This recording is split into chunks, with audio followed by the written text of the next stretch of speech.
It's midnight. These guys have just landed in Edmonton, and they're calling home to Lebanon. Finally made it. These professionally trained chefs will call Edmonton home for the next 18 months. But they're not here to work at a fancy restaurant.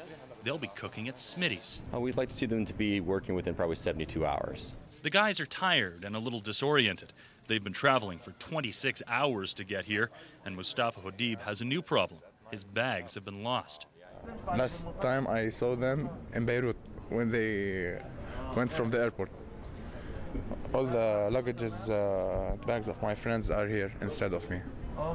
It's a good luck. Fortunately, they'll have some help with problems like that. You want to do that right now? Go take care of your luggage. David Loftog is the recruiter who brought them here.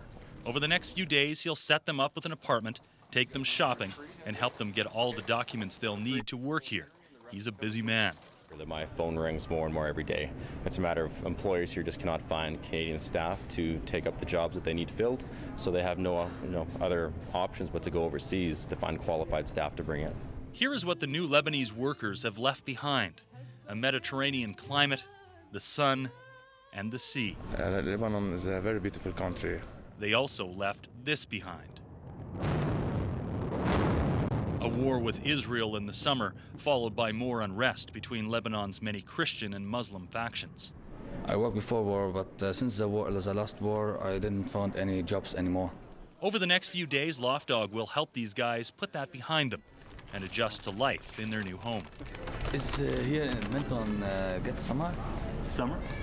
I prepare all my jacket and snow clothes like this to be ready here. Welcome to Canada. Here's your Tim Hortons. Okay, guys. Luggage, let's go. It's getting late. It's now after 1, and there's a lot to do in the morning. There's little time to sleep and no time to waste. Yeah, hi, how are you? Before they start work, they set up bank accounts. They'll also need social insurance numbers and health cards. Lots of stress, and they haven't even started working yet. Because I left my family there, my girlfriend and everything. I left. I have to start from the beginning. It's difficult.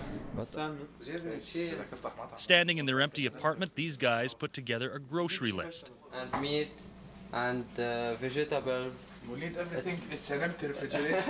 What are you checking? Finally, their furniture arrives. The bare essentials: beds, a few lights, and a couch. Hey, remember how we have to go through? Stick your end down. They want to be comfortable, but they're trying to keep things affordable. That's why 4 guys will be sharing this small 2-bedroom apartment. They sleep on the same bed. No. It's the first time that I live with a friend, because previously I lived with my family in Lebanon. So it's a new move. And nothing has been provided for them. They have to pay for their airfare, work visas, and all their day-to-day essentials. So they're eager to begin work and start making some money.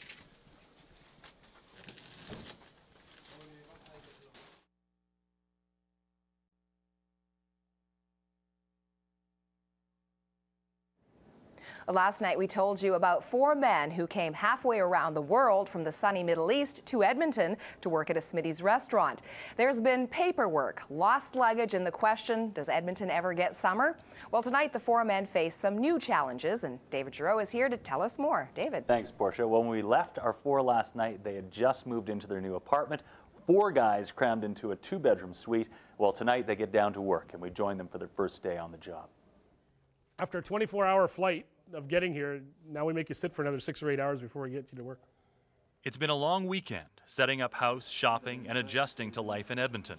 Now these newcomers are getting the details of what they'll be doing here for the next 18 months. And again, because you're new to the country, new to Edmonton, and new to Smitty's, we wanted to ensure that you're up to speed on who we are, what our expectations are.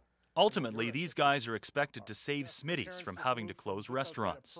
All this equipment that you see here is from our Fort Saskatchewan location. We didn't have enough people to operate that location. So We closed December 23rd. We were down to 2 staff. We're doing our best. They begin with a quote in lesson the in paper. local culture. Once you start to learn a little bit about Edmonton, you'll learn about the Edmonton Oilers, and they play at a place called Rexall Place. Once orientation is done, the real work begins. And then cut it out using this, like this. Yeah. This is our first practical day, and I hope that we will go up quickly. Everything eggs. I don't know. Well, people hope people like eggs here. 3 scoops for an omelet, 2 for the skillet. Doug Bissett is helping with the training. Day 1, absolutely super. Catching on very quickly, jumping in with both hands. You can certainly tell that they've cooked. The recruiter who brought them here admits they're overqualified for their work here. Both Mustafa and Sari are professionally trained chefs who have been working in 5-star hotels in Lebanon. We need a few days to go up, to memorize the whole menu. Weigh out the 5 ounces of vegetables first in a dish. Yeah. And then your 1.5 cheese. Cheddar cheese. Yeah. And the bacon. Yeah. They'd like to be doing something a little more challenging, but their options have been limited. I can live there in Lebanon because the war, and the war continue the war, not stop with the war, and continue the war. They're thankful they've left those problems behind them for now. Now their biggest challenges are learning to ride the bus and dealing with the cold. And the first day it's very difficult, and your face and your ears is freezing because we don't know anything, the station, and 61 from 65. But God help us. You need like 14 of these things. There are other challenges ahead. They're not getting paid big bucks to rescue Smitties. They're making under $12 an hour. And more than $300 of that paycheck goes to their work visa, another $300 to rent, and with groceries and a bus pass on top of that. Maybe I will save $1 or $2. I will send it to Lebanon for a bubble gum. I don't know that if at 23 years old I could just leave my family behind, move to a different country, different culture, different language, and start all over. I give these guys a lot of credit. Now, David, these guys are talented chefs. What happens if they want to move on to bigger and better things? Well, Portia, here's the thing. They have work visas, but those work visas only allow them to work at Smitty's. So as long as they're here in Canada, that's where they're going to have to work. Stay tuned because we'll check in with them again in a couple of months and we'll tell you how they're doing. They'll have their pancakes down, Pat. Thanks very much. You're welcome.